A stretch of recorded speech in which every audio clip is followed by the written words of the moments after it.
NC, the Deputy President, Professor Kithure Kindiki, mawaziri wote ambao wako mahali hapa, viongozi wetu wa Meru, wa bunge wakiongozwa na seneta wetu Antoba Meru. Bwana Yesu asifiwe. Bokezoka kweli? Ndawa Bwana Yesu asifiwe. Mugeni ibana bakowerwa turetera imbeca irasiarerwa nengiye inyo na birabinge byonze bireta into byeto ibo weretwe narua ringe iro kemi toire president to weretwe. Your Excellency, sisi kama wa Meru kwanza tunakukaribisha hapa Meru. Tunashukuru ya kwamba mara ya tatu kwa exercise ya Human Wildlife Conflict Compensation umechagua kuileta Meru. Tunajua Kenya ni kubwa. Kenya is made up of 47 counties na umechagua Meru County ikiwa ni county ya tatu kuleta exercise ama compensation exercise kama hii hapa kwetu. Antoba Meru ibo weretwe president atotarite twebathatu kureterwa mbeca hii Kenya ibo weretwe ringeiro kemi ni nabwe u Antoba weretwe teka baringaro kemi. Your Excellency, tunashukuru kama wa Meru kuwa Mungu alitutunukia tukawa na Meru National Park, tukawa na Mount Kenya, tukawa na Ngaya Forest, tukawa na Nkonga Forest na other tourist attraction sites ambazo zinaleta hela, zinaleta revenue kwa both national government na pia county government. Your Excellency, watu wa Meru wamelia kwa miaka mingi. Tunajua kuwa na Meru National Park ni baraka kubwa kutoka kwa Mungu, lakini pia nimekuwa nikifikiria ni kwa nini watu wa Meru na pia Wakenya wengine wanapenda mbuzi, wanapenda ng'ombe, wanapenda kondoo. Nikakuja kujua ni kwa sababu wanapata maziwa kutoka kwa ng'ombe, wanakunywa na tunauza, na tunashukuru kwa sababu maziwa ya Kenya imepanda bei. Tulikuwa tunauza hapa Meru 30 shillings, saizi ni 53. Meru Dairy hapa ndio ya kwanza Kenya mzima. Lingeiro kemi nina abwe loi. Nikauliza Your Excellency, ni kwa nini hatujatangamana na kufurahia ndovu wetu, kufurahia zebra zetu, kufurahia gazelles na giraffe? Nikakuja kujua hawajapata, watu wa Meru hawajapata maziwa, ni vile hawapati maziwa kwa hawa wanyama.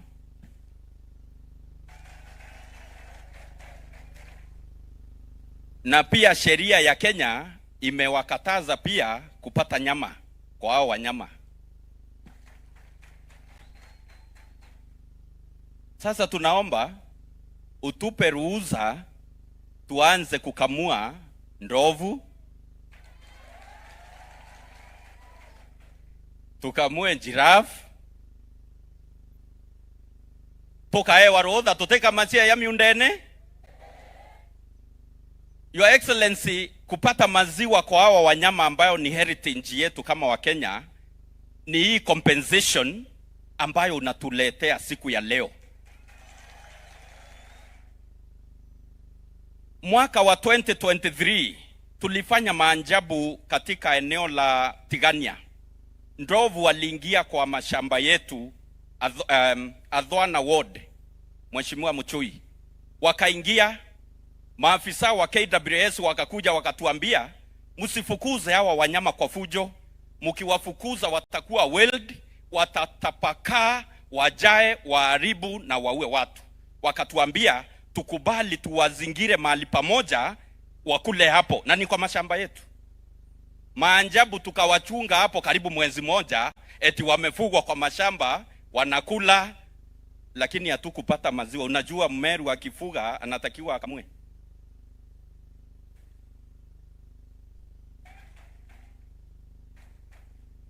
Sasa tunashukuru ya kwamba leo tunakamua wanyama wetu. Tunashukuru ya kwamba rais unatuletea maziwa ya wanyama wetu. Kanani atabokwenda loi. Njou yaria mpempe sieto tebwa yato karetero eria. Ndoro yaria mongao yo tebwa yato karetero eria. Ni wangapi watakuwa wakichunga wanyama wetu wa pori kwa sababu finally tunakamua wakati kama huu? No kumenya rira ne ikwa toreciethia ciaria ne ikwa ciaria tugaka meita ria kinyateu. Kwa hivyo na waomba wa Meru tujue ya kwamba kama wale ng'ombe ambao tuko nao nyumbani, kama wale mbuzi ambao tunakula nyama na kuuza maziwa, wanyama wa pori ni heritage, ni baraka, wanatuletea hela, wanaletea nchi yetu heshima, wanatuletea tourist, wanatuletea pesa za kigeni kama nchi. Na kwa hivyo ndio rais kupitia sheria ambayo iko Kenya anatuletea malipo ya mahindi, ya maharagwe, na wale watu ambao wameuawa na wanyama. Ndio tujue wanyama si adui, wanyama ni marafiki zetu, na wanyama ni mali yetu, na wanyama ni hela zetu. Tesa wasawa loi. Your Excellency, namalizia kwa sababu hii si sherehe yangu, ni sherehe yako,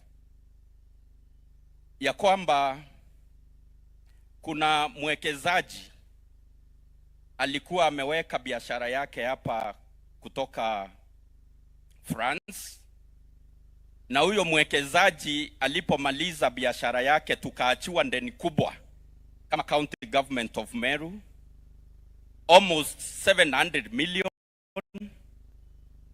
Na maafisa wangu ambao wanafanya kwa kitengo cha fedha na pia County Secretary wakawa wanakimbizwa mara kwa mara wakitaka kushikwa na kuwekwa korokoroni kwa sababu ya kutolipa hilo ndeni kama County Government of Meru.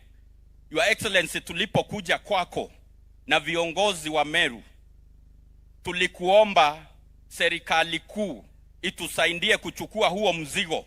Ndio hiyo pesa ambayo tulikuwa tulipe ndeni ya ule mwekezaji tuweze kulima nazo barabara za county, tuweke mandawa kwa hospitali zetu, tuweze kupeana bursaries kwa watoto wetu, na kupea wakulima hawa mbegu ambayo wanyama pori wanaharibu, kwa sababu hiyo Leopard Rock pia iko hapa Meru National Park. Your Excellency, you are so gracious.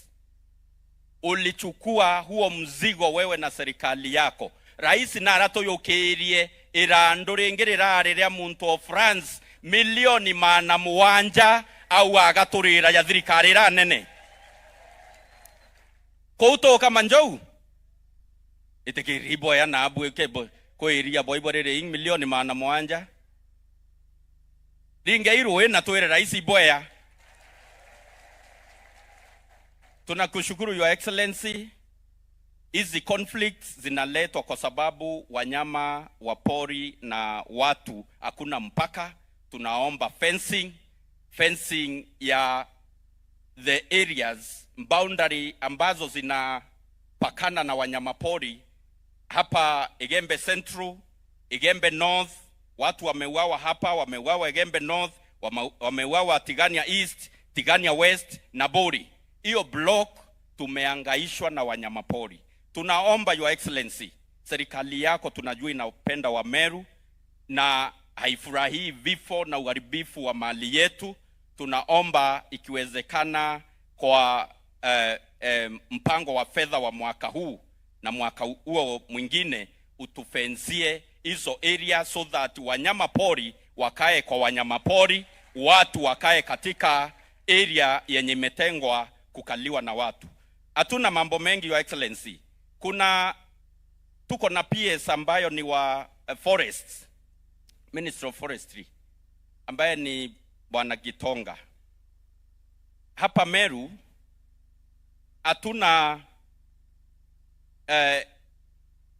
hatuna inaitwa aje, presidential state house ndogo, inaitwa aje, state lounge.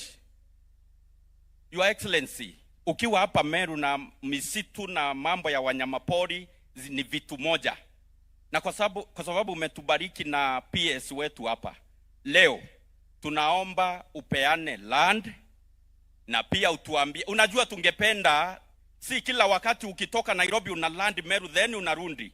Tungependa pia hii entourage yako, maafisa ma PSs wakuje walale Meru, washinde Meru, tukuje pale pale Gitoro tukuambie zile mambo mingi tuko nazo, kwa sababu muda hautoshi.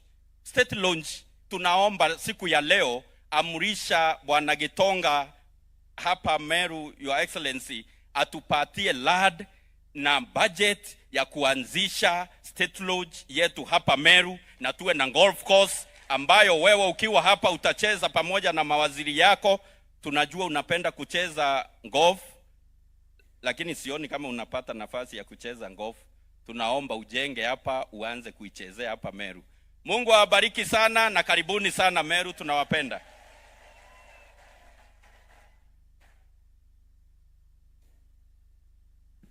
Asante sana Reverend Isaac ambaye ni gavana wa Meru County. Kwa sasa Mheshimiwa Rais, naomba nimkaribishe Waziri Rebecca Miano ili aje anene machache, na akimaliza kisha tamwalika Naibu wa Rais Profesa Kithure Kindiki. Tumpigie makofi tafadhali akija Waziri wa Utalii na Wanyama wa Pori. Karibu sana.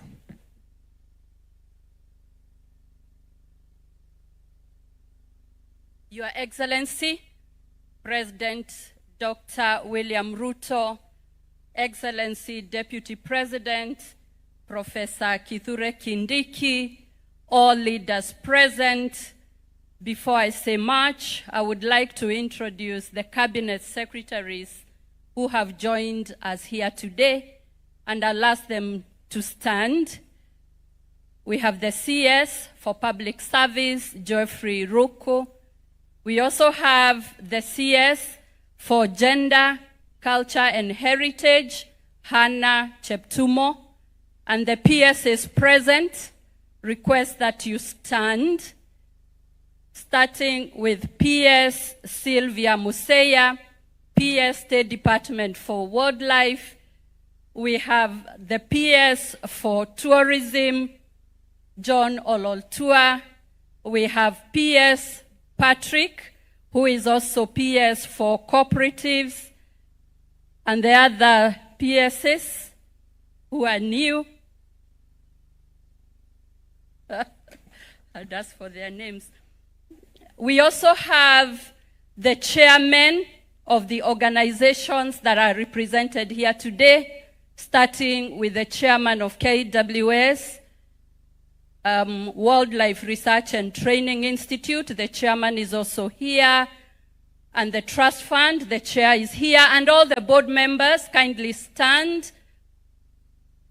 And all the other government officials, starting with KWS.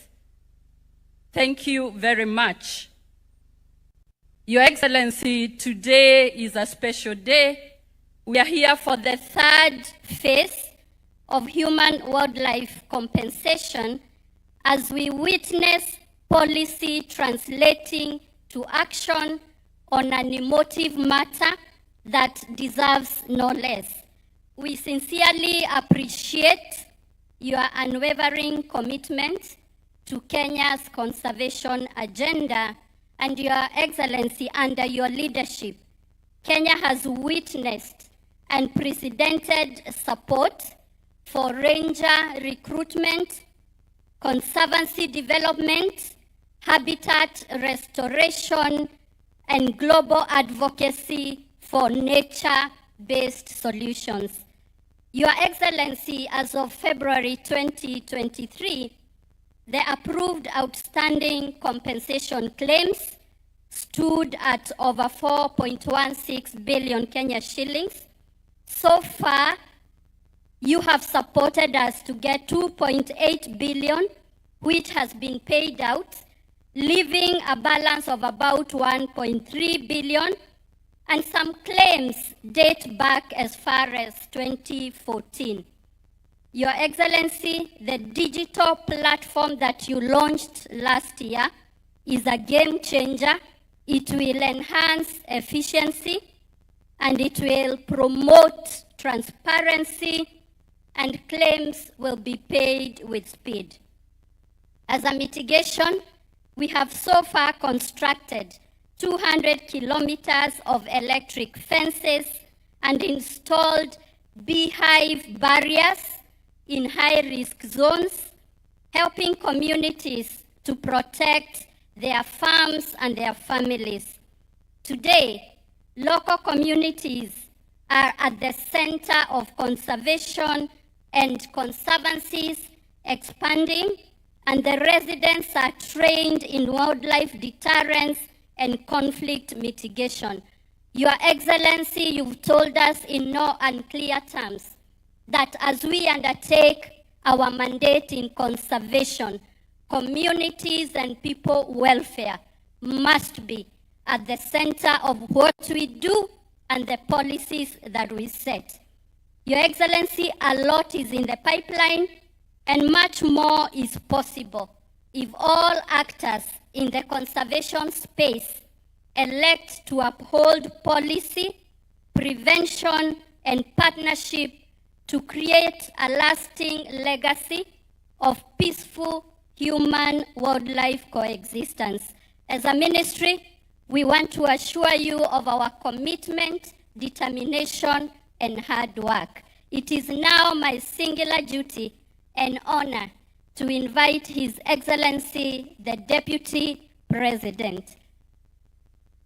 With a hand clap, tafadhali. Thank you.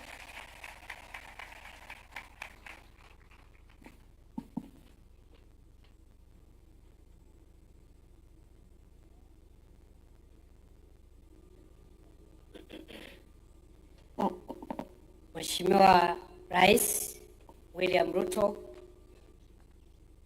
naomba kwa heshima kwanza, kabla sijakualika, nitambue MCS wetu ambao wamefika, wasimame mahali walipo wakiongozwa na Speaker Ayub Bundi. MCS present led by the Speaker of the County Assembly of Meru, Ayub Bundi. Wapi makofi ya MCS wetu? Thank you very much, MCS. Thank you, MCS, for coming and attending this very important function. And also equally, I think there are 1 or 2 PSs who are not introduced. I think they've just joined a month or so ago. Please, the PSs who are not introduced, wasimame. Honorable PS Hamed Abdul Salam, ambaye ni PS anahusika na National Government Coordination, na PS Cyril Odede, PS for Public Investments and Asset Management. Asanteni sana PSs wetu. Nataka kwa heshima, kwa dakika moja kila mtu, sababu leo sio siku yetu, sio siku ya siasa, hata mimi nitakuwa mfupi wa maneno. MP wa hapa, kuja useme one word. Mheshimiwa Dan Karidho Kele, kuja useme one word, dakika moja tafadhali, ndio tusicheleweshe hotuba ya rais.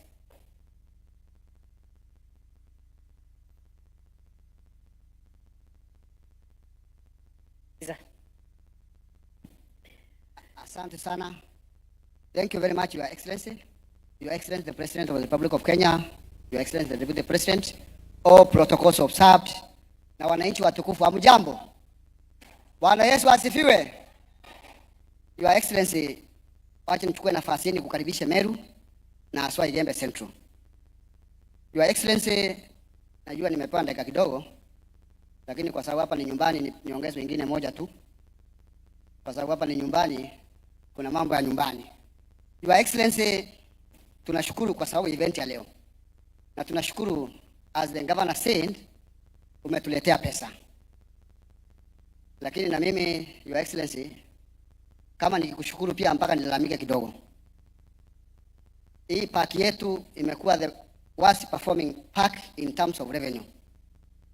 Na sababu kubwa, Your Excellency, sana hatuna barabara ya kuja kwa hii park. Kutoka park kuja hapa barabara imeisha, inahitaji marekebisho, and it is discouraging even the local tourists. Your Excellency, kuna barabara nyingine nimekuwa nikikuimbia sana. Ile barabara inaitwa Kore Road. Inaingia pia hapa. Inatokea Kiengo, inapitia, inatokea Kanjo, inaingia kwa gate park hapa nyuma. Your Excellency, naomba tu ukisimama, majority ya watu unaona hapa ni wa kutoka maeneo yanatumia hiyo barabara. Tafadhali kwa hisani yako, sema tu kitu kidogo kuhusu hiyo barabara, unitoe kamba kwa shingo. Kwa sababu wananchi wanaona ni kama mimi sikuambiani kuhusu hiyo barabara. Sasa leo waambie tu, hiyo ndio salamu yangu nikikusalimia asubuhi, na hata jioni tukionana salamu yangu inakuanga ni kuhusu hiyo barabara. Vile vile tuna barabara zetu mbili, barabara ya Adhiru KK, barabara ya Mulingene Lare, zimewekwa katika ratiba siku nyingi na zimekuwa bado hazijashughulikiwa. Your Excellency, tunashukuru sana serikali yako. Juzi nilikuwa na Kanga nikimuuliza mambo ya park yetu. Akanipa mipango ile yako nayo ya kuinua revenue ya hii park. Hapa nje tuna cultural center yetu imekuwa hapa miaka mingi. Saa hii hata imekufa, imelala. Kwa sababu hakuna mahoteli hapa ndani. Kanga ametuambia hoteli zinakuwa revived hapa. Tunakuja pia kujenga hata Mulika airstrip ambao ndege itakuwa inatua hapa. Kwa hivyo hapa hiyo airport yetu tunaona inakufufuka na eneo letu itafufuka. Kwa hivyo Your Excellency, hao watu hapa Igembe wamenituma pia kwako. Wakaniambia because you are around. Na unajua mgeni akija mwenyeji anapona kiasi.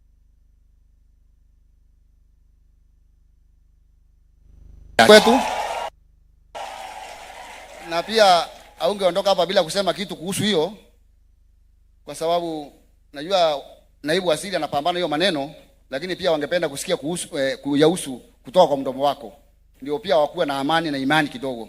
Kwa sababu Your Excellency, nyumbani hatulali, tukiamka asubuhi tunakuta watu wamejazana kwa mboma 200 ya chakula kwa sababu mirai na soko. Finally Your Excellency, nikipongeza watu wa KWS hapa Igembe Central, wale wanafanya hapa akina Kalogi na timu yake. Lakini naomba Kanga waongeze magari. Saa hii this is the best time we have best food. Hakuna wakati mwingine tutakuwa na mazao kama saa hii. Mashamba imejaa maharage ya kutosha na ndovu ndio tisho peke yake. They come to our farms, wanakanyanga, na tukisubiri compensation ikuje tena 2027 na chakula imekanyagwa, watu wengi watakuwa wamekufa njaa. Kwa hivyo tunaomba saa hii mitigation ifanyike. Hao ndovu wapambane nao saa hii tuweze kuvuna chakula yetu na watu wetu waendelee kuheshimu.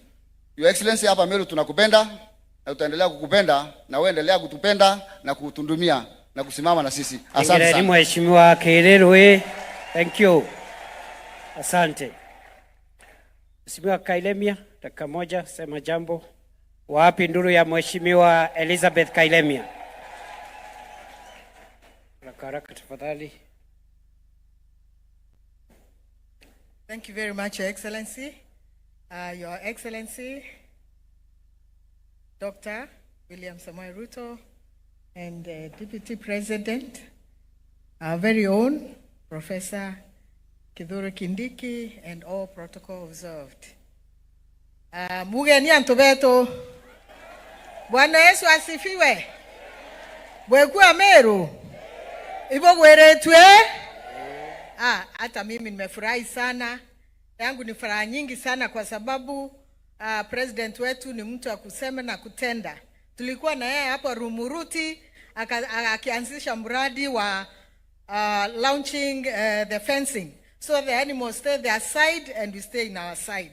And today you can see he has come to give compensation which he promised a few months ago.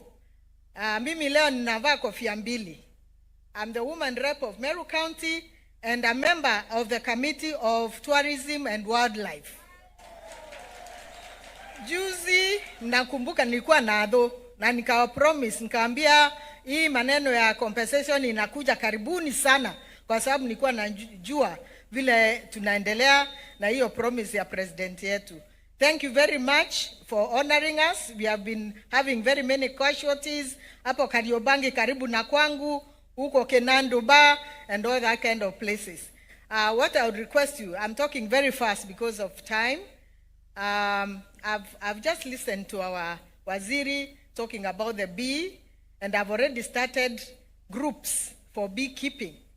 So what I would request is that you empower us in those groups so that we will be able to buy the hives. I've already bought the hives with the little money that I have, but we need much more because it starts from here up to Bore constituency. There is all that line where the elephants like to come to our shambas.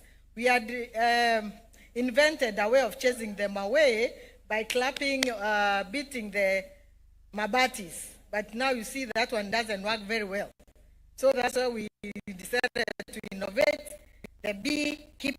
This beekeeping project is very vital and very important for us because it's an income generating project. And I would like our groups, particularly the ones I have in my docket, that we start a cottage industry making honey. So it will be a double win. We will leave the elephants to themselves, and we will have ourselves also, and we'll have money in our pockets through the honey that we'll be producing from the bees. I want to thank you very much, President, because you unajali sisi. Nasikia watu wakisema neno mingi, but I'm very sure I've sat with you, we have talked to us, that unajali sisi kweli kweli. Antu veto mtona tikaga gitare onde. Na hivyo kuona neje teruare ka tereja bue. Nejere. Akwende ara fosi veto kweja. Kareje tekenda tomba ko kama ili are ubo igwangaba na yetu akiwa. Kwa utoto edha no twena subira akona mengi yetu. Akona mingi yetu. Asante. Thank Na you. tukamberia kuona kaora vena ndoto tio yake. For the last 1 month he has been here like 4 times. Wendo. Oh, thank you very much. My time is up. I would have liked to say many more things, lakini kwa sasa nimeobey mkubwa yangu. Thank you. Asanteni sana. Thank you, my sister. Bwega, Senator Kadhuri Muronge, Deputy Speaker. Wapi makofi ya Senator wa Meru, Mheshimiwa Kadhuri Muronge, ambaye ni Deputy Speaker wetu wa Senate. Dakika 1:30 Mheshimiwa, tumalize tuite rais. Asante sana Rais wa Jamhuri ya Kenya na naibu wako. Yangu ni machache. Kwanza ni kushukuru wewe sababu ya kushikilia kaunti yetu ya Meru na taifa la Kenya vizuri. Sisi tumepita na marais walikuwa hapo nyuma ya tukiwa bunge, lakini mimi nimeona hakuna rais mwingine ametujali kama wewe wakati umeingia kuwa rais. Kutoka wakati uliingia deputy president, sisi tumekula utamu wako tukiwa watu wa Meru. Kana na tanto beto ba Meru. Ibo kwere tu rais kweja na arua. Ambo na njare kuro bara kwere tu president kweja aja. Asanteni sana. Rais, hii mfumo umeanza ya compensation. Asa hii ya digital. Hiyo ndio game changer katika hii shinda tuko naye. Na pia waziri CS wa OneDrive. Katika OneDrive Management and Conservation Act 2013, which I participated when I was the first term, 11th Parliament, tulipea yeye pia nguvu ya kufanya kitu tunaita insurance scheme katika compensations. Pesa itoke kwa budget, kwa treasury, na pia yeye ana nguvu ya kuanza insurance scheme ndio iweze kusaidia kufidia watu wetu. Kwa hivyo waziri, angalia hiyo act kidogo, uko na nguvu ingine ya kusaidia wa Kenya. Na ingine niseme rais, jambo hizi billions tunalipa kwa Kenya, itakuwa vizuri kama tungefanya mitigation ya kutosha. Sababu hata ukifidia leo, wanyama waingie tena, tukipanda tena kutakuwa na compensation. Lakini tukifanya mitigation iwe first priority DG, hiyo ndio itakuwa inatusaidia zaidi. Na tena tukiwa hapa rais, unajua the Umbeo iko na shinda ya wanyama pori hao wa ndovu. Hii eneo pia ndio iko na shinda na hao manyangiri wanaiba ng'ombe na kuua watu wetu. Sasa wakati tumeibiwa ng'ombe, wananchi wetu wanaenda kulima. Wakienda kulima, mifugo hii crops and damage na OneDrive. Kwa hivyo hawa watu sasa wako kwa njia panda. Wakiweka ng'ombe inaibiwa. Wakipanda mahindi na maharagwe na vitu vingine inaliwa na ndovu. Kwa hivyo hawa watu wamekuwa maskini, hawana kitu ya kufanya, miraa imekuwa haina pesa. So rais, mahali tuko katika hali ngumu sana ya hii wananchi. Na vile nimeteremka kutoka pale juu kufika hapa, hata kwa barabara ninaona nyuso za wananchi wetu vile zimekunjana namna hii, sababu ya njaa ya nini. Kwa hivyo lakini vile umekuja hapo ukiwa baba wetu, mimi najua hizi shinda zote zinaenda kumalizika. Na pia hii national park yetu hii, unajua wakati tulikuwa tunakuomba tuchukue yote, tunajua kwa sheria ya OneDrive kuna ruhusa ya kuifanya game reserve kama ile Masai Mara. Ukifanya game reserve inaenda kwa community yote, inaenda kwa Meru County. Lakini ikiwa national park, hii ni heritage ya taifa lote. Kuna vile unaweza change kidogo uiweke game reserve, ndio tupambane naye tukiwa hapa Meru. Na ile all the benefits ile inatoka hapa. Isaidie because Masai Mara has changed that Narok County. Nao Kajiado inaenda kupata nafasi kubwa mzuri zaidi. Kwa hivyo ile kitu DG atatusaidia ni kuongeza bed occupancy katika national park yetu, sababu watalii wanaangalia Meru National Park, wanaangalia hotels in Meru National Park hakuna. Kwa hivyo sasa na council kuingia Meru National Park. Kwa hivyo hata ikiwezekana rais, sisi tusaidiwe tukiwa local investors wako hapa wengi, na mahali wanawezeka vibanda banda campsites nini ifunguliwe, ndio sasa bed occupancy iweze kwenda juu. Rais, hiyo issue ya miraa ni vizuri, naibu rais alichukua hilo jukumu na ukampatia. Kwa hivyo naibu rais ndio hawa watu tuanze kuongea vizuri. Naomba one of these few days tukae na viongozi wa miraa, wale watu wa kulima, viongozi wa kulima, viongozi wale wanafanya biashara, ndio tukae na wewe chini tuweze kutatua maneno ili itatushinda. Sasa wewe tutakwambia aenda upelekee rais wetu, lakini najua pia tukianza mazungumzo na wewe ili jambo litaenda vizuri. Kana hata ndo wetu andali ya Kiswahili yetu zend nikenda munene wetu igwa manzora kumwira jonde. Lakini baba bukuwa no tukinyabu ibothomete teu. So ibwega budhalimwe na tuete nambere kushikilia serikali yetu, kuunga rais wetu mkono na naibu rais. Unajua kwa naibu rais ni hapa ngambo. Hata kikiumana tunaenda kwake kukula chakula kwake hapa ngambo tu. Tunaenda mguu, tunaenda kwake kwa nyumba hapa across the river. Kwa hivyo asanteni, mtu tuko naye ni wetu hapa, tuchunge rais. Ndio na yeye akitoka, tunaingiza hii ndume kwa state. Zama mnataka namna gani? Zini namna hiyo. Asanteni sana, Mungu awabariki. Asante. Ibwega Amero mugeni. Ibokenete. Ikoriongero ya isi. Bwenda rais akarakiri nga Meru. Akarakiri nga Meru yetu. Tambori na njara baba kuga rais akarakiri nga. Asante. Mheshimiwa Rais, asante kwa kufika. Hawa watu wa Meru wamefurahi vile umerudi hapa. Hata mwezi na nusu haijaisha kwa sababu ulikuwa hapa early April. Mheshimiwa Rais, kuna mambo ambayo ulisema tufanye which we are doing. Vile Senator amesema, we will give you a progress report maybe in about 1 more month. Na tutaketi chini so that we brief the members of the public of the measures we've taken.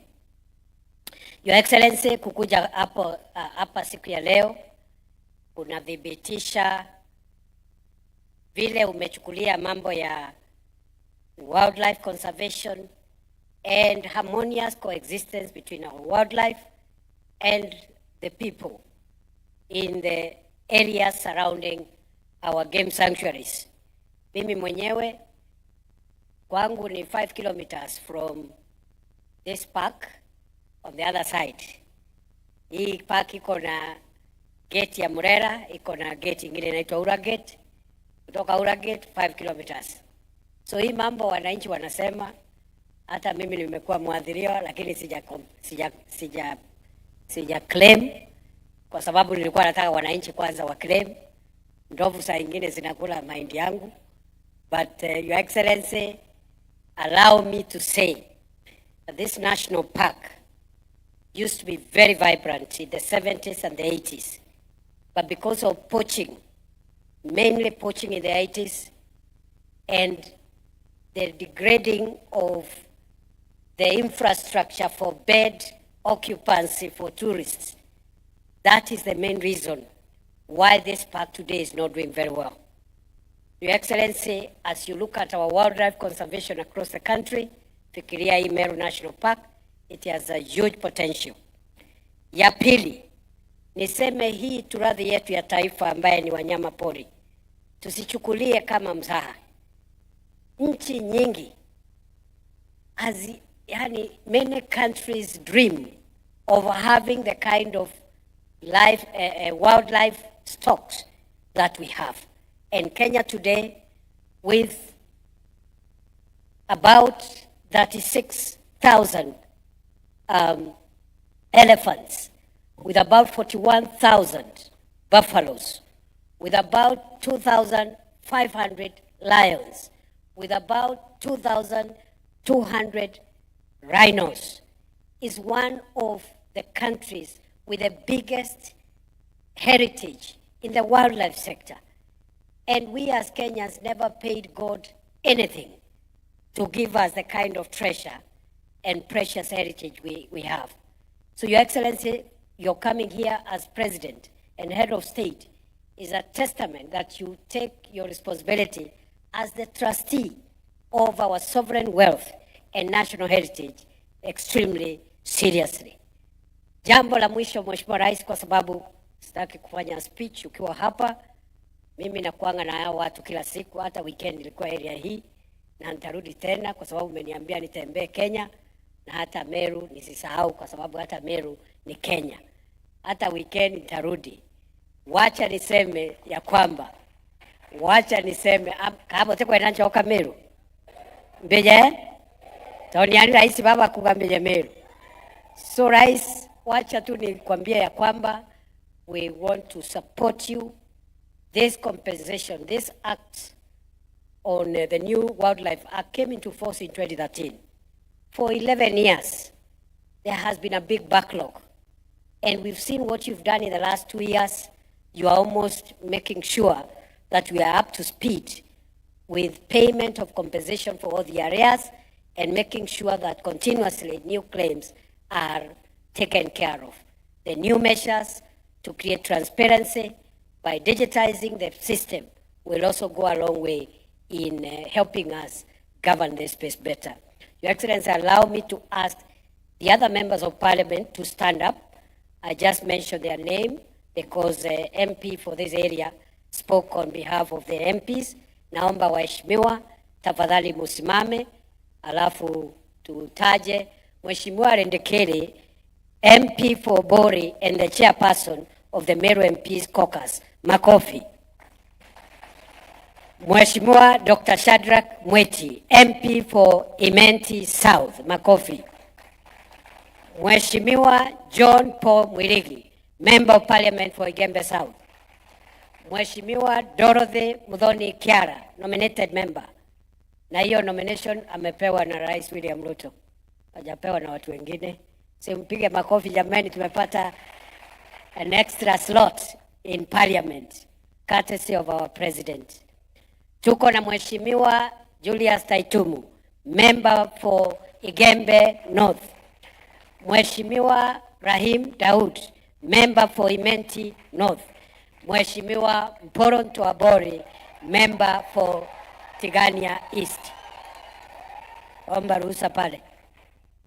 Najua sasa wewe Mporo.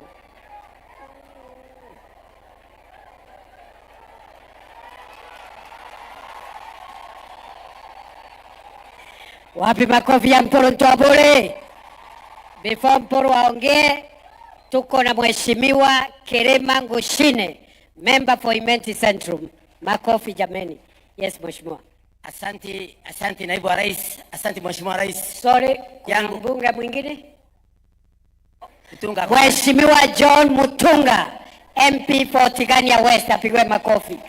Asante sana. Pole Mheshimiwa, siku Huyo!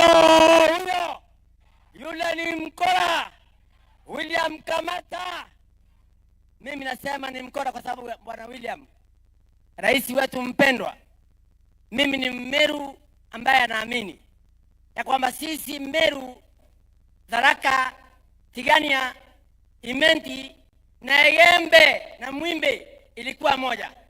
Ya kwamba kutoka Dhosi mpaka Ntonyeri ilikuwa ndisi mmoja.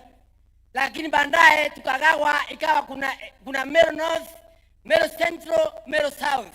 Meru North ilikuwa ni Tigania na Egembe. Meru Central ilikuwa ni Imenti. Meru South ilikuwa ni Mwimbe, Chuka na Tharaka. Baadaye ikawa Tharaka Nithi na Meru. Kwa hivyo sisi ni wa Meru.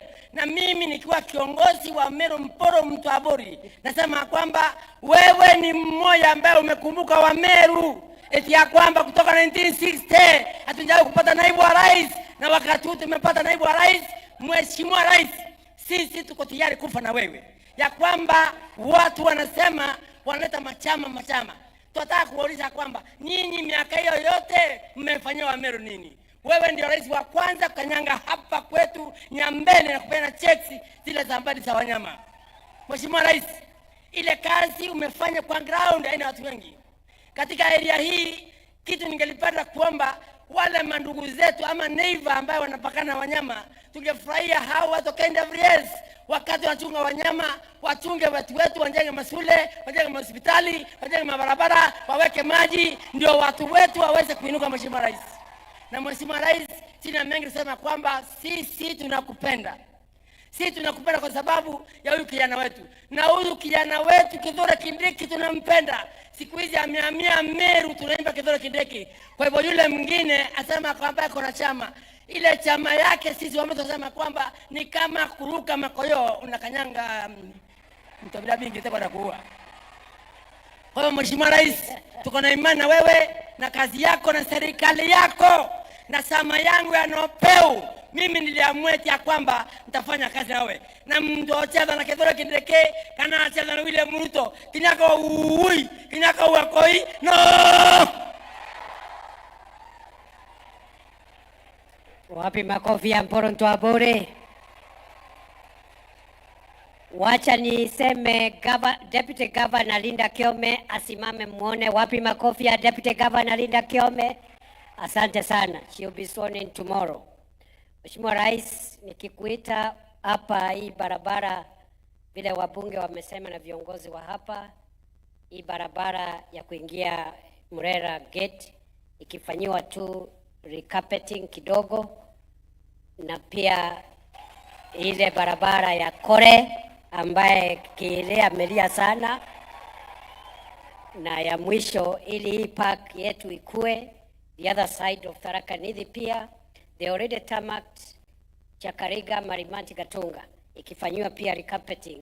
Even as we look towards pushing the tarmac towards the gate, tutakuwa tumepata 2 active gates and we'll have better returns from this park.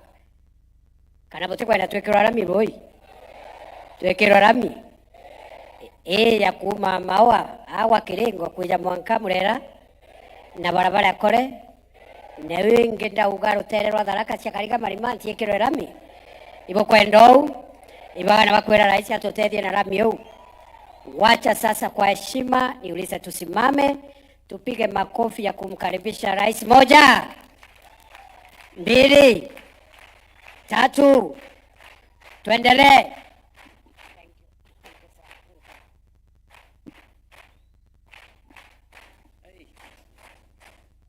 Asanteni sana. Tafadhali tunaweza keti chini. Asanteni sana. Thank you very much. Ala, kumbe kuna watu wengi hivi. Mheshimiwa Deputy President, waheshimiwa gavana wetu na wabunge, ndugu wananchi wa Meru, hamjambo. Mogeni kaire. Bwana Yesu asifiwe. Hebu mnisalimie hewani nione watu wa Meru. Bwana Yesu asifiwe. Asanteni sana. Kwanza mimi nataka nichukue nafasi hii nimshukuru Mungu kwa kutupatia nafasi leo tufike hapa Meru kwa shughuli hii ya muhimu ya mambo ya utalii na mambo ya wanyama wetu wa pori. tulikuwa pale Laikipia mwaka uliopita, na wakati tulikuwa pale Laikipia nilisema ya kwamba tutafanya sherehe ingine inayofuata hapa Meru. Leo tumefika hapa kwa shughuli hiyo ya muhimu, na ningependa kusema ya kwamba kazi hii ya wizara yetu ya utalii na wanyama wa pori ni kati ya kazi ya muhimu sana, na ndio sababu hiyo tumechukua nafasi hii kufika hapa Meru. Na nataka niwashukuru ndugu zangu watu wa Meru kwa imani yenu, kwa ushirika wenu na kwa umoja ambao naona imekita mizizi hapa Meru kwa sasa.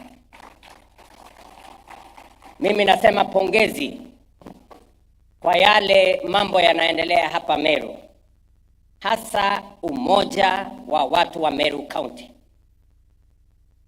na ushirikiano na mshikamano ambaye mko nayo kama viongozi kwa ajili ya kushughulika na mambo ya maendeleo ya sehemu hii.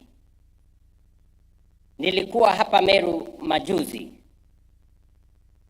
na niko njiani narudi hapa Meru tena, kwa sababu ya mambo ya maendeleo ya Meru. Kuna yale tumekubaliana ya barabara. Kuna contractors tumewalipa tayari, wamerudi kazini, wengine wanafuata. Kuna maneno ya stima ambayo inaendelea kwa sasa. Nilikuja hapa nikawaeleza ya kwamba tumewapatia 1.8 billion ya mambo ya stima ya Meru, na hiyo kazi inaendelea katika kila constituency. Hao wabunge wetu wanajua hiyo kazi vile inavyoendelea. Niliwaambia vile vile katika ile harakati ya msukumo wa taifa letu la Kenya, tutawawezesha vijana wetu wajumuike katika ujenzi wa aina mbalimbali. Mambo ya affordable housing, mambo ya markets, mambo ya hostels, hizo kazi zote ambazo zinaendelea kwa sasa mnaziona sehemu mbalimbali ya taifa letu la Kenya, ikiwemo hapa Meru, na nitakuja hapa hivi karibuni tuweze kupangana na nyinyi katika harakati hiyo.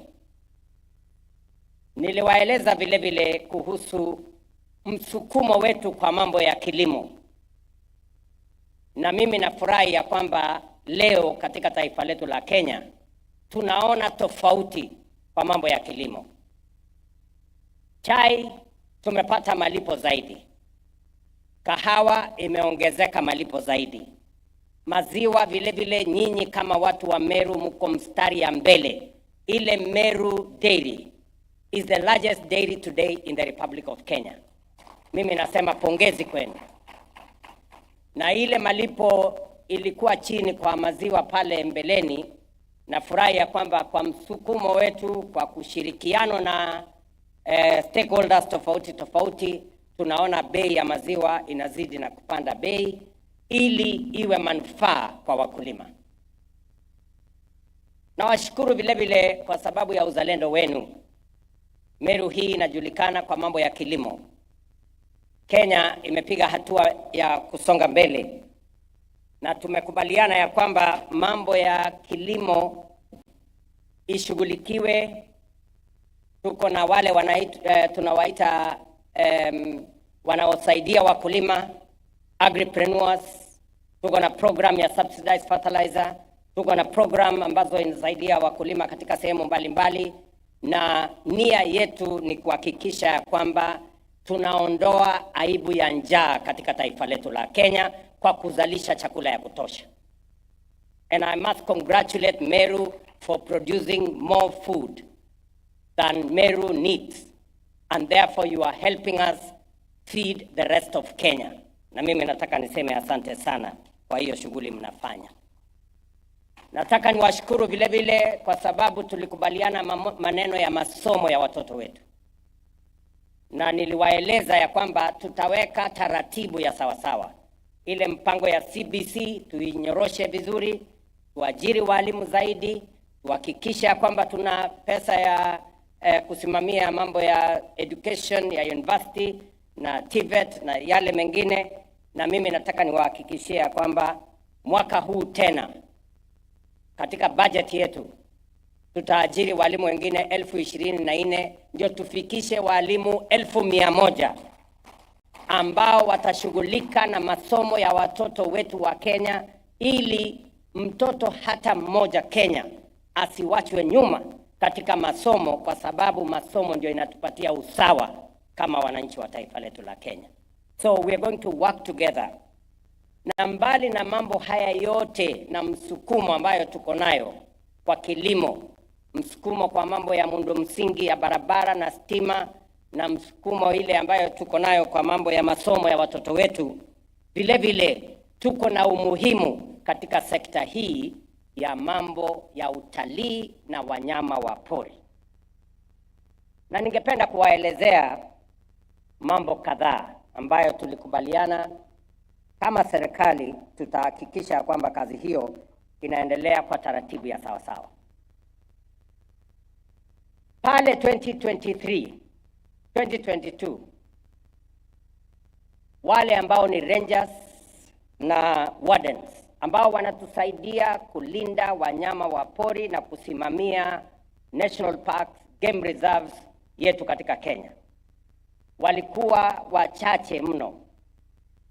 Ndio nikaamurisha KWS waajiri vijana wengine 1,500. Na nafurahi ya kwamba hawa vijana walihitimu mwaka uliopita, sasa wameingia katika kusimamia park zetu, wanyama wetu katika sehemu mbalimbali, na tunaanza kuona tofauti. Vile vile nilisema ya kwamba ili wanyama wetu wawe salama na tuweze kuhakikisha kwamba tunalisimamia kwa njia ya sawa sawa, pia tuwe na magari. Kiongozi mmoja wetu hapa, senator, amesema tunataka magari zaidi. Mwaka uliopita tulinunua magari 100 ya KWS ya kuhakikisha kwamba wanyama wetu in different parts, in different national parks wanasimamiwa vizuri, na vile vile tunapunguza ile human wildlife conflict kwa kuhakikisha kwamba officers wetu, wardens na rangers wako pale kuhakikisha kwamba kazi hiyo inaendelea vizuri. So ya kwanza tulihakikisha kwamba tunaajiri vijana zaidi. Ya pili tumewapangia magari ndio ile kazi wanayofanya iwe efficient. Na ya tatu tukasema yale malipo yanapatikana katika national parks zetu. Kulikuwa na shida kidogo pale, tukasema sasa yakusanywe kwa njia ya dijitali ama e-citizen.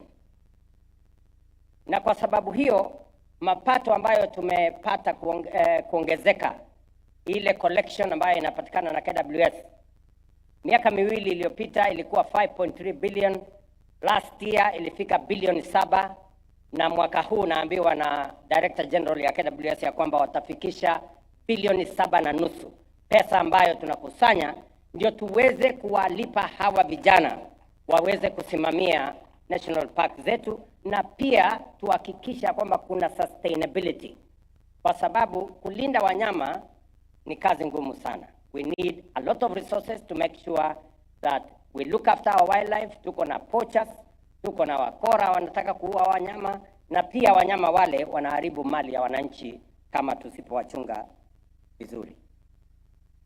Jambo la 4 ambayo tumefanya in the last 2 years ni kuongeza ua ama fencing ili kumitigate ile interaction ya wananchi na mimea yao na mifugo yao na wanyama.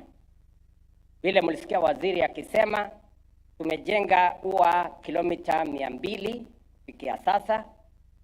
Mliona nilikuwa kule Laikipia tukianzisha one of the fencing interventions, na mmetuuliza kwamba katika Meru hapa tulikuwa na fence, lakini it is now 15 years imeenda chini.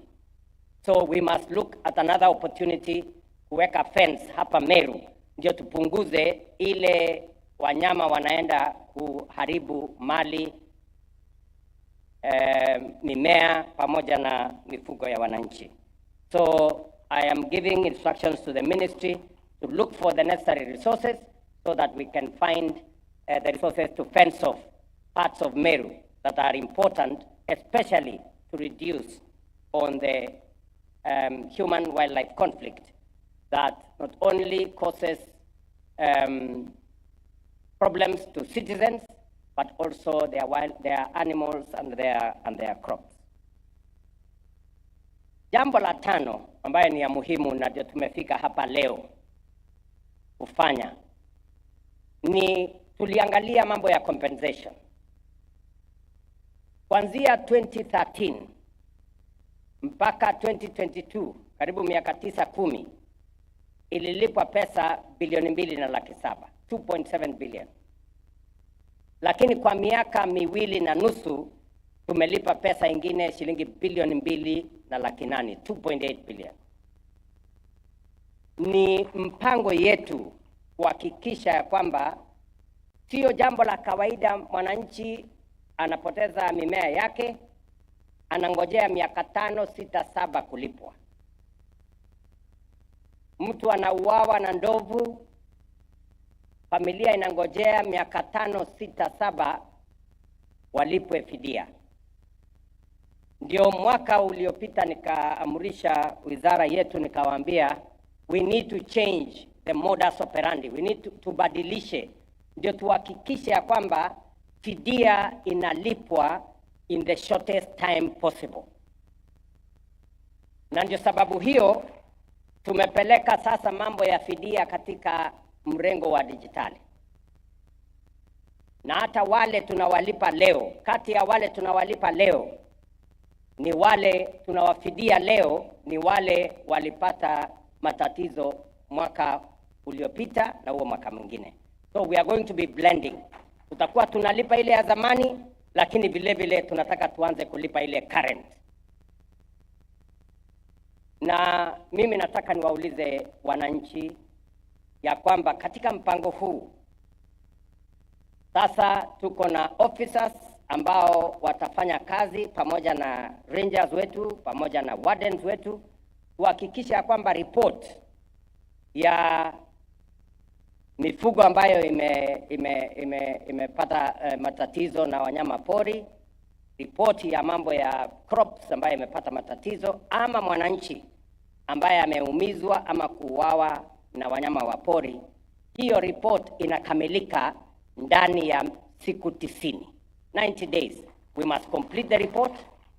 Alafu tuanze kama serikali kuona kama itawezekana tuweze kulipa within 4 months. We pay compensation. And those are my instructions to the ministry. We must modernize so that we can reduce on human-wildlife conflict. Vile mmesikia gavana wetu amesema hapa, matatizo mengi yanatokea kati ya wananchi na wanyama wa pori kwa sababu wananchi hawaoni faida ya huyu mnyama. Na wananchi asipoona faida ya mnyama wa pori, hapo ndio kunatokea matatizo. Na ndio sababu we have to do justice. Kwanza kukitokea ajali, either mwananchi ameuawa, ama ameumizwa, ama ng'ombe yake imeliwa, ama mimea yake imeharibiwa, tuweze kuwalipa kwa muda mfupi. Ndio wananchi wasipate hasara kwa sababu ya wanyama wa pori.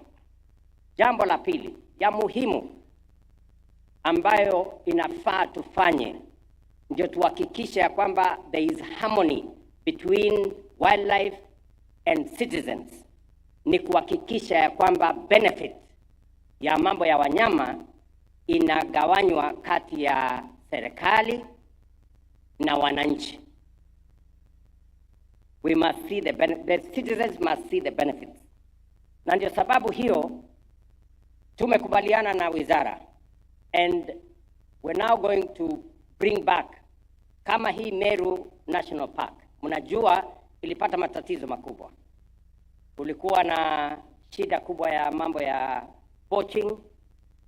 Kulikuwa na shida kubwa mambo ya insecurity because we had very few officers. We have now more officers. tulikuwa pia na shida ya wawekezaji. The good news ni kwamba sasa KWS na wizara yetu wamepatiana leseni leasing ya hoteli 3 sasa katika Meru National Park. Na napenda yale yamesemekana hapa kwamba local investors pia wajumuishwe katika investment katika Meru National Park hapa. Mimi najua ya kwamba kuna watu wenye wanaweza kuendesha mambo ya hoteli hapa. So mjipange, kwa sababu watalii hawawezi kufika hapa National Park if they have nowhere to come and sleep. If they have nowhere to come and kutafuta chakula, kutafuta malazi. Na ndio sababu hiyo already pale Meru Mulika, mkifika pale tumeanza mwegezaji ameanza kujenga. We have another 3 facilities and we have another 6 facilities in the neighboring Kora National Park, so that we can encourage tourists to come to Meru National Park. Sio Meru National Park peke yake ambayo tumeongeza facilities. We have another 40 facilities in different parks in Kenya as we enhance facilities for tourism in our country. Kwa hivyo, jambo la pili kabla sijamalizia hapo ni kuhakikisha vile vile ya kwamba kuna infrastructure ya watalii kuja hapa. Mbali na kuwa na hoteli, mumesikia ya kwamba tumetoa pesa ya serikali milioni 250 kurekebisha Meru Mulika Airstrip. Ndio wale wanatoka mbali waweze kuland pale. Mimi najua ya kwamba hiyo milioni 250 haitoshi. We need another almost 240 million. And government of Kenya is going to make those resources available so that we can unlock the potential that exists in Meru National Park by making sure that there are hotel facilities and there is transport infrastructure to support the tourism potential and unlock that potential for the good of Meru and for the good of Kenya. Sababu tumefanya haya yote, muliona numbers yetu ya watalii. Numbers yetu ya watalii imeongezeka, wale kutoka nje from 2 million to 2.4 million this last year. Wale watalii wa Kenya ni watu 5.1 million, 5.1 million. And that is why I agree. Ndio sababu nakubaliana na mjumbe wa hapa amesema tutengeneze hii barabara. Kwa sababu sio watalii wa kutoka nje peke yake wanakuja National Park. Mumeona kwa hesabu kati ya watalii 7.5 wanaotembea Kenya, watalii 5 ni watu wa Kenya. Local tourism ndio wanaenda katika all our facilities. Therefore it is important for us to facilitate citizens by making sure that there is sufficient infrastructure, barabara, vifaa ya wananchi kutumia katika national park zetu. Na ndio sababu tumepatia leseni hoteli zingine 40, because it is becoming clear that local tourism is the biggest part and portion of tourism that is supporting our economy.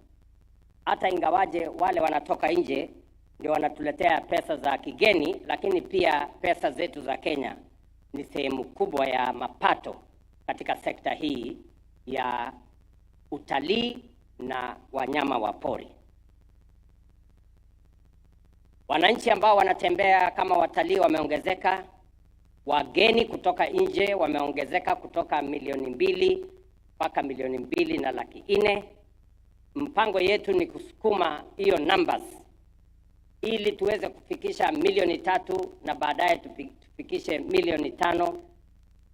Mapato ambayo yamepatikana katika sekta hiyo imeongezeka kutoka 377 billion in the previous year to 400, I was given the numbers here, to 452 billion. So there is huge potential for earnings that is coming from the tourism sector. Na ndio sababu itatubidi sote sisi tushirikiane katika harakati ya kusimamia sekta hii. So as we do whatever we are doing in all the other sectors, in our agriculture, in education, in health, in our agricultural sector, we must also unlock the potential that exists in our tourism and wildlife sector. Na ndio pia sababu serikali ya Kenya inajenga sasa the biggest conference facility. Unajua conference facility ambayo ilijengwa KICC ilijengwa 1972 na ilijengwa kwa njia ya harambee. Ilianza kwa njia ya harambee. Kuna wazee walifanya harambee kujenga KICC, alafu baadaye serikali ikakuja ikawasaidia, na hiyo ni karibu miaka 50 iliyopita. Lakini sasa tunajenga a modern conference facility at Bomas ambaye itatusaidia vile vile kuleta wageni wengi ambao wanakuja conferencing, ili wakifika pale Bomas pia tuwaambie kuna Meru National Park, wakuja hapa wajivinjari, walete pesa, ndio Meru isonge mbele na Kenya isonge mbele. Vile Mheshimiwa Governor amesema, tulikuwa na matatizo hapa ya mwekezaji mmoja ambaye mali yake iliharibika na ikawa mambo imefika kotini. Rais wa kule Ufaransa akanipigia simu kuniambia mwekezaji wa kutoka nchi ya Ufaransa alipata matatizo hapa kwetu. Mambo ikaenda tegemnege mpaka kotini. Huyu governor na ndugu zake wakakuja wakaniuliza, na sasa nataka niwatangazie ya kwamba serikali ya Kenya itachukua mzigo badala ya county government ya Meru. Tutafanya negotiation na huyo investor, tutaongea na yeye, alafu baadaye tulipane na yeye, watu wa Meru wasiingie katika matatizo, na pia sifa ya Meru iharibike kwa waegezaji wengine ambao watataka kuegeza hapa Meru County, so that we can protect the name of this county and the name of the national park in Meru here, so that we can attract more investors to come and set up camp and work with us as we look at what we need to do going into the future. Mimi niko na maneno kidogo. Unajua, kwa sasa tulikubaliana na wananchi ya kwamba afya sio starehe ya matajiri. Afya ni haki ya kila Mkenya. Unaelewana? Sio lazima uwe uko na uwezo ndio uweze kupata matibabu. Hapana. Kwa sababu ugonjwa haibagui tajiri ya maskini. Ugonjwa inapata kila mtu. Ni kweli ama si kweli? Na ndio tukasema ya kwamba lazima tuwe na mfumo wa afya ambayo itasawazisha Wakenya wote. Usiwe na tofauti ya mtu mwenye yako na uwezo na mwenye hana uwezo. Na ndio tukasema tunataka kubadilisha mfumo wa afya wa Kenya ili tuwe na afya ya universal ambayo inajumuisha wananchi wote. Hiyo mfumo ilikuwa mbeleni ya NHIF. Ilikuwa ya wale wako na uwezo, wako na ajira na wako na payslip. Lakini tukasema wale wenye payslip ni watu wachache, pengine 3,000,000. Hao wananchi wengine wote hawana payslip. Ama nyinyi mko na payslip hapa Meru? Mko na barua ya kuajiriwa? So tukasema tubadilishe ili kila mwananchi, uwe na kazi, usiwe na kazi, uwe na uwezo, usiwe na uwezo, uwe na payslip, usiwe na payslip, pia na wewe uweze kwenda hospitali na ukatibiwa, na tuwe na mpango ambayo itakulipia, ambayo inasimamiwa na serikali ya Kenya. Na ndio sababu hiyo tukaanzisha mfumo wa SHA ambayo tunafanya pamoja na counties. Hapa Meru, mimi nataka kupatia taarifa yenu. Unataka kujua mahali Meru imefika? Meru watu 1393 wamejiandikisha kwa SHA. Kati ya watu 1.35 million. Naona mambo bado. Watu 393. Sasa Meru kwa Kenya mzima mko namba 30. Kwa watu, kwa counties 47. Sasa mwanze kujipanga kutoka hapo. Ndio? Mtajikaza? Na mimi nataka niwaeleze hivi. Msibaki nyuma. Tunataka wakati tunashughulika na afya ya Wakenya, watu wa Meru wasiwachwe nyuma. We want to move together. Na mpango ni huu. Mpango ya SHA, mwenye yako na uwezo utalipa kulingana na uwezo wako. Mwenye huna uwezo tutakulipia kama serikali ya Kenya. Ndio kila mmoja wetu aende hospitali, atibiwe, alipiwe na SHA, aende nyumbani. Ninyi mnanielewa? Na ndio tumekubaliana na counties hawa. Tumekubaliana vile madawa itapatikana, tumekubaliana vile equipment itapatikana, na tumekubaliana vile malipo itaendelea, so that we can carry every citizen on board. So mimi na warai wananchi wa hapa shughulike pamoja, tuhakikishe ya kwamba nchi yetu ya Kenya tunaipanga vizuri. Na sikizeni, nchi haiwezi kujengwa na siasa duni. Nchi inaendeshwa na kupangwa na miradi na mipango ya maendeleo. Na siasa haifanywi kila siku. Kuna watu wanataka kutufanyisha siasa mfululizo. Sisi tunawaambia kuna siku ya siasa itafika. Kwa sasa wacha tushughulike na mambo ya maendeleo ya dunia yetu hii. Tushughulike na barabara, tushughulike na stima, tushughulike na hii mambo ya compensation, tushughulike na mambo ya afya. Siku ya kiyama iko, wananchi wataamua. Kwa sasa tuungane sisi wote kutoka MCS, wabunge wetu, senator, women rep, governor, mimi, deputy wangu, sote ni timu moja ya kushughulika na mambo ya maendeleo ya Kenya, Meru ikiwa katikati. Ama nyinyi mnataka tuendelee siasa mfululizo? Nataka tuendelee siasa mfululizo? Na mimi nataka niwaeleze, kwa mapenzi ya Mungu, mimi ndio kiongozi wa taifa hii kwa sasa. Na majukumu yangu ni mawili. Ya kwanza ni kuunganisha wananchi wote wa Kenya. Kuondoa chuki, ukabila, kisirani, mambo ya chuki. Hiyo ndio kazi yangu ya kuhakikisha kwamba tunawaunganisha Wakenya wote. Kwa sababu ni mapenzi ya Mungu wa Kenya wakiungana. Na jambo la pili ni kushughulika na mambo ya maendeleo ya taifa letu la Kenya. Na hiyo kazi nitafanya na bidii, kwa sababu Kenya imecheleweshwa miaka nyingi na siasa duni, siasa ya ukorofi na chuki na ukabila na mambo yale mengine ambayo haisaidii mtu. Tunataka tushirikiane. Na mimi nataka niwashukuru watu wa hapa sehemu hii kwa kuipatia huyu muungwana anaitwa Profesa Kithure Kindiki.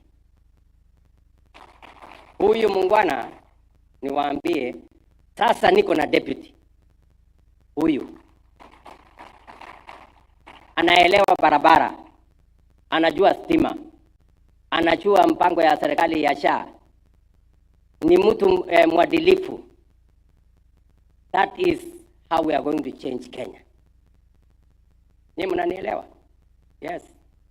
Ananisaidia kusukuma hii gurudumu. Mumemuona sehemu mbalimbali akisukuma gurudumu ya Kenya.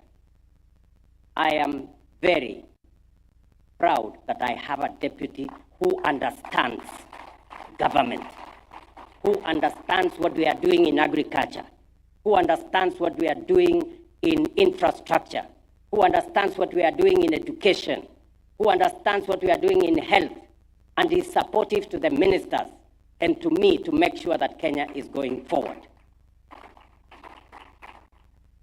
Sio mtu ya kisirani, sio mtu ya hasira, sio mtu ya chuki, sio mtu ya ukabila, ni mtu anaelewa Deputy President si mtu ya Meru. Deputy President ni wa Republic of Kenya.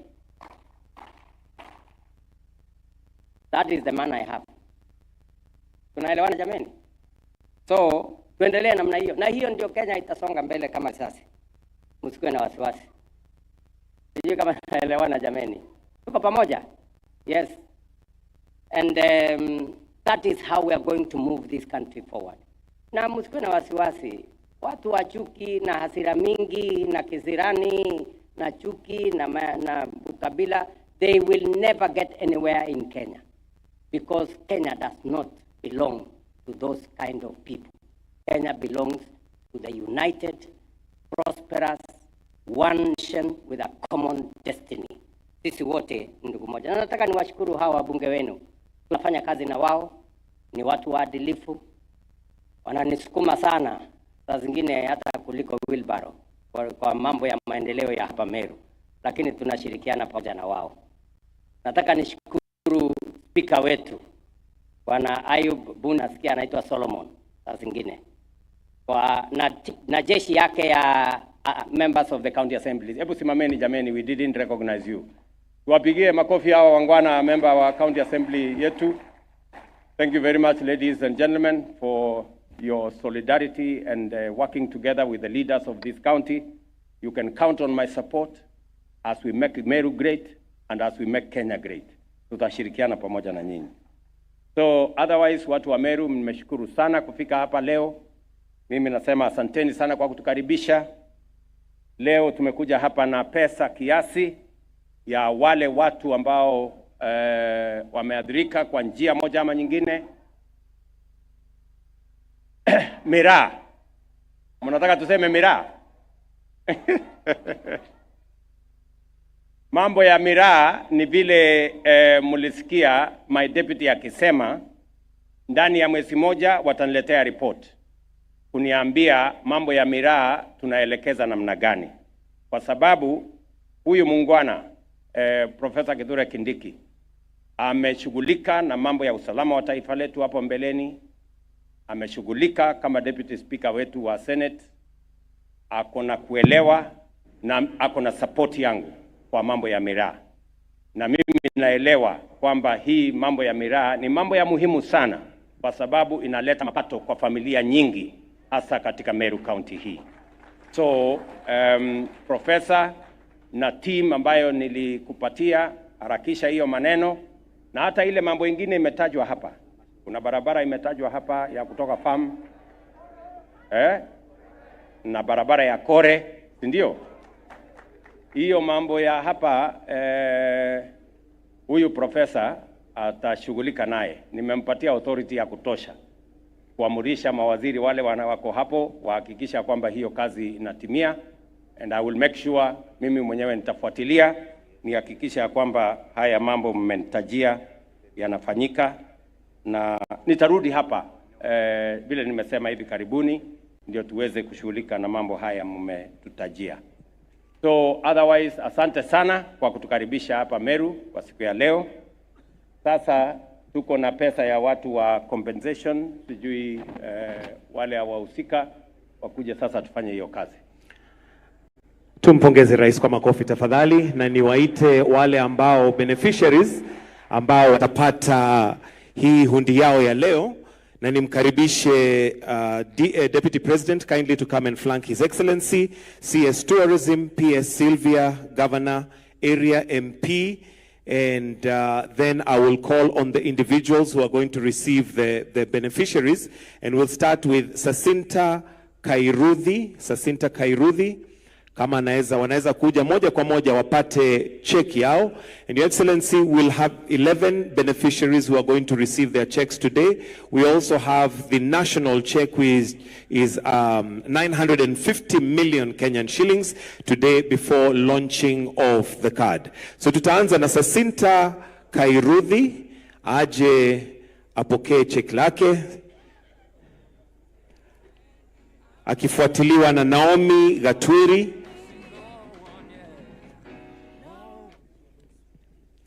Just the checks kindly. So ya kwanza ni Sasinta Kairuthi.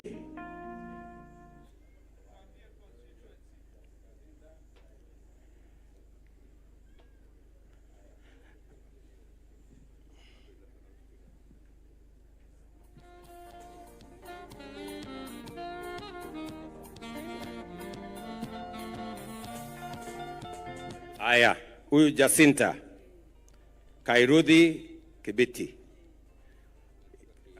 kutoka Kerwa anapata cheki ya shilingi 2,500,000. Na mjumbe yake yuko area hapo. Asante sana mama Shukrani. Unajua huyu mjamaa? Asante. Salimia mbunge wako hapo. Asante. Asante sana. Haya, niko na Naomi Gatwiri Jeremia. Naomi, habari yako mama? Next ni Gregory Mwenda. Haya, tunampatia hundi ya shilingi 2,516,000. Asante sana. Thank you. Thank you very much. Kutoka Buri. Haya, tembea. Tuko na Gregory Mwenda. Gregory Mwenda. Asante sana. Cheki ya shilingi 2,500,000. Samuel Kanathi. Asante sana mzee. Thank you very much. Samuel Kanathi. Haya. Tuko na hundi ya Emily Kinoti. Emily Kinoti. Cheki ya shilingi 2,516,000. Asante. Asante sana. Thank you very much. Zipora. Tuko na Zipora Karemi Ntitura.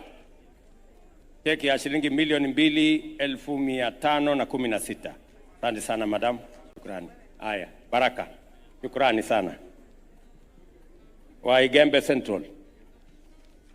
Haya, tuko na Masi Mutimbi Mduranira. Shilingi 1,649. Thank you very much madam. Shukrani. Haya, asante sana. Dominic. Tuko na Marete Mwimunya. Wapi Marete? Mtoimunya. Shilingi 2,516,000. Pongezi sana ndugu. Willy Cherone. Wapi Willy Cherone? Shilingi 2,516,000. Very good. Wewe ndio Willy Cherone. Nyumbani ni wapi? Karandari. Haya, asante sana. Nani mbunge wako? Nani mbunge wako? Huyu. Kele. Anasema Kele ndio mbunge wake. Haya, tuko na Samuel Kanathi Mrambera. Very good. Shilingi 2,516,000. Asante sana. Thank you very much. Catherine Kagendo Mwega. Shilingi 2,516,000. Asante sana madam. Shukrani. Thank you very much. Na pole sana kwa kumpoteza watu wenu. Na tuko na Dominic Limiri Mtomwari 1,809. Asante sana. Ilifanyika namna gani? Mahindi yako ilikuliwa? Okay. Aya, sawa sawa, asante sana. Thank you. Your Excellency, we also have the national check of 900. Tuko na watu wengine wengi.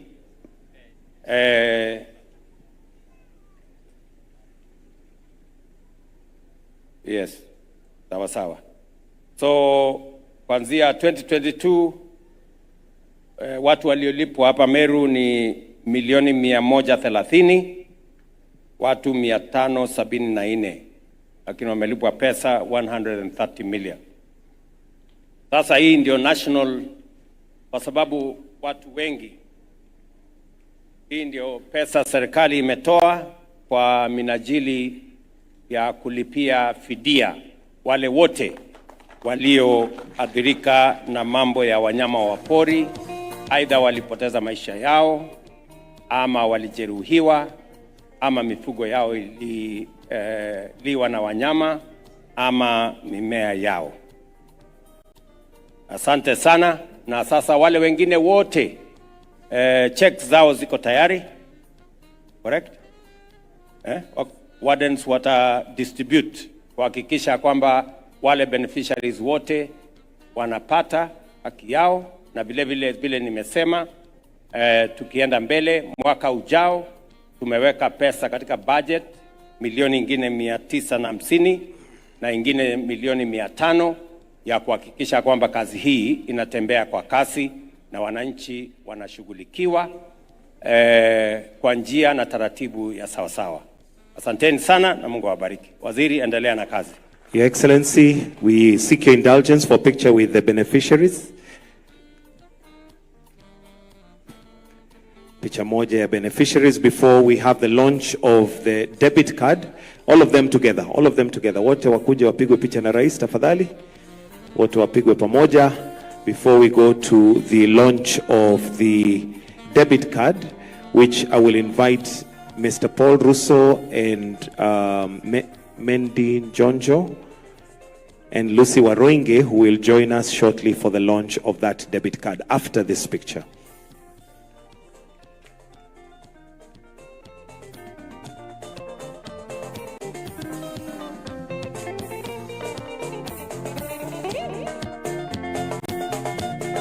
Thank you, Excellency. We also have the launch of the card, and Lucy will speak briefly before we count down, as we invite Mr. Paul Russo and Mendy Njonjo to also join us on stage. Lucy.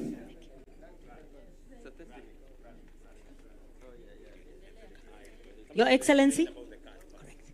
Your Excellency, yes. I stand here on behalf of the Wildlife Conservation Trust Fund, which under the leadership of your government was established 1.5 years ago. And the Wildlife Conservation Trust Fund seeks to find sustainable financing for conservation. To date, we depend on the exchequer. It is not adequate. We depend on philanthropists. It is not adequate. The game changer is a private-public partnership where we come together with private sector and look for innovative ways to finance the conservation commitment that we have, which includes activities like what has happened here today. So, Your Excellency, we would like to introduce to you the first partnership we have is with the Kenya Commercial Bank, and the Group CEO, Mr. Paul Russo, is here with us, and we are really grateful for this partnership to bring private sector to partner with conservation.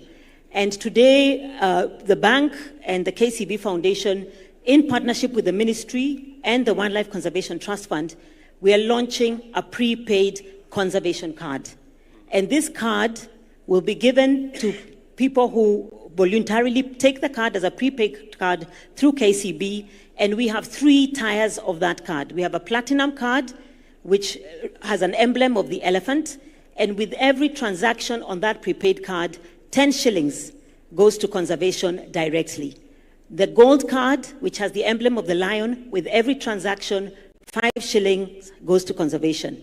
And with the silver card, with the emblem of the cheetah, Your Excellency, 3 shillings on every use of the card goes to conservation. And these will be funds directly to the Conservation Trust Fund in a dedicated account whose resources will be used purely for conservation on the ground, for compensation, but more so, as an honorable member here said, for mitigation and ensuring our wildlife estate is thriving and we are reducing the losses of wildlife and the losses of people. So we welcome you, Your Excellency, to launch the card that goes live today. All right. Thank you, Your Excellency, and good afternoon, Meru.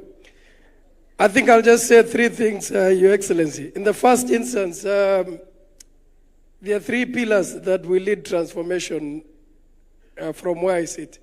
One is people, the second is technology, and the third is partnerships. And I stand here today on the third pillar, the basis of the third pillar.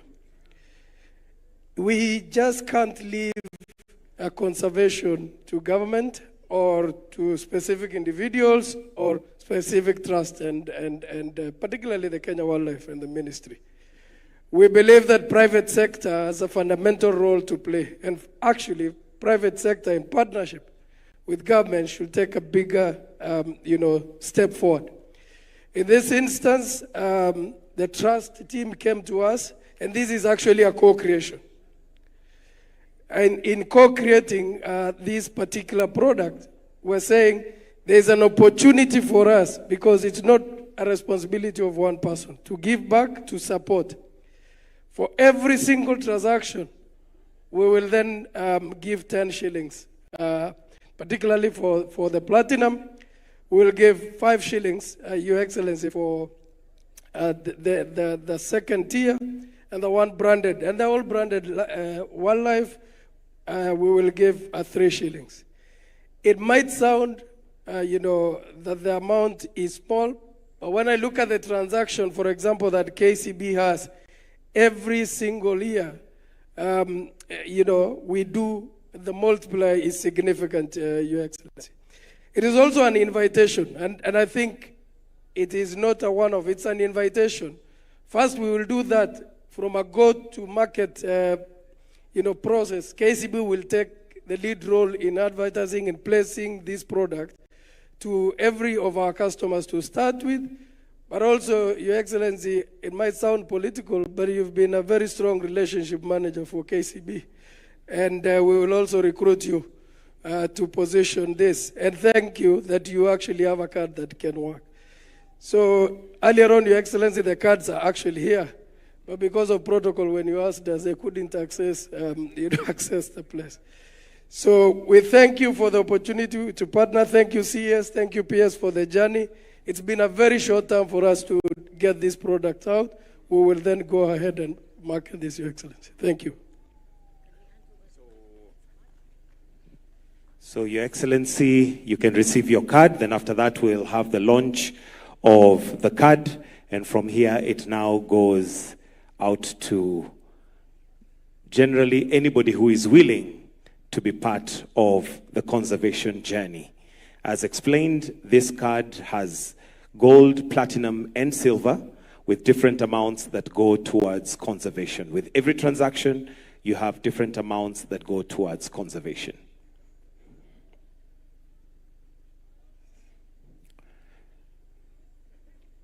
So, Your Excellency, at the... Okay. Hawa watu wameongea Kiswahili mingi. Kizungu mingi. Wacha ni tafsiri kwa lugha ambaye wananchi wengi wataelewa. Hii card ambayo ni card ya credit card ama debit card. Wanasema ya kwamba ili kujumuisha private sector, wale ndugu zetu ambao wako na debit card ama wako na credit card, pia na wao wachangie katika kulinda heritage yetu ya Kenya ya wanyama. Pale panapoendelea transaction, na mimi nitakuwa mmoja wao, saa zingine mimi niko na credit card ya kuendesha kununua vitu mbalimbali. So wakati transaction inaendelea, kama wewe ni mtu uko na platinum card, utakuwa una contribute shilingi 10 ambayo inaenda kwa Wildlife Trust Fund, ambayo itasaidia kwa mambo ya conservation. Kama wewe ni mtu uko na card ambayo inafuatilia ya gold, shilingi 5, na ile ingine ya silver ni shilingi 3. Na CEO wa KCB amesema pengine shilingi 3 ama 5 ama 10 inaonekana ni kiasi ndogo, lakini wananchi wengi wenye credit card wakijumuika, hiyo pesa itakuwa kiasi ambayo itasaidia katika kuhakikisha kwamba tunalinda wanyama wetu kama shukrani kwa Mungu kwa kutupatia wanyama katika taifa letu. Kuna nchi nyingi wangetamani kuwa na wanyama vile tulivyo nao, lakini hawana. Hata kuna nchi nyingi wanajaribu kutuambia tuwapatie wanyama kiasi, tuwauzie, wengine wanasema tuwapatie, lakini hii ni rasilimali ya Kenya. Na Mungu anajua ni kwa sababu gani alituwekea wanyama katika taifa letu. Na ni jukumu letu kama wa Kenya kulinda rasilimali hii, kulinda wanyama hawa, na vile vile hawa wanyama watupatie mapato ya kutoka kwa watalii na kutoka kwa sehemu zingine. Ile ambayo inafanyika katika hii card ni jambo ambalo linasemekana sustainability, kwa sababu tunatumia pesa ya serikali kulinda wanyama. Kulinda wanyama ni kazi ngumu sana. Tuko na wardens 5,000 na rangers, kuwalipa mishahara yao na kuhakikisha kwamba National Park iko sawa, iko salama na mambo mengine. Tunataka kutafuta njia isiwe mzigo mkubwa kwa wananchi wa Kenya ama serikali ya Kenya. Tuweze kugawa hiyo mzigo and we make it lighter. Tuweze kuweka iwe nyepesi, kwa sababu tumejumuisha watu wa private sector na wale wengine wote. Na mimi nauliza Wildlife Trust Fund, hii card kama mtu atakuwa anatoa shilingi 10 for every transaction, pia na yeye akienda National Park apatiwe discount kidogo, kwa sababu anachangia katika kazi ya kulinda wanyama wetu. Kwa hivyo, that is the card we are launching today, and I am very proud that the private sector is stepping up. And I want to congratulate Kenya Commercial Bank for stepping up into the realm of conservation and working in partnership with the Wildlife Conservation Fund so that we can better look after our wildlife in a sustainable manner. Congratulations, KCB, and your customers, the people who are going to come on board with these cards, and they will be doing a duty to the people of Kenya. They will be carrying a responsibility to future generations to look after our wildlife for now and for the future. And with those many remarks, allow me to remove this, Your Excellency, so that we all have full view. In 3, are we ready? In 3, 2, 1, the launch of the card, the KCB Debit Conservation Card.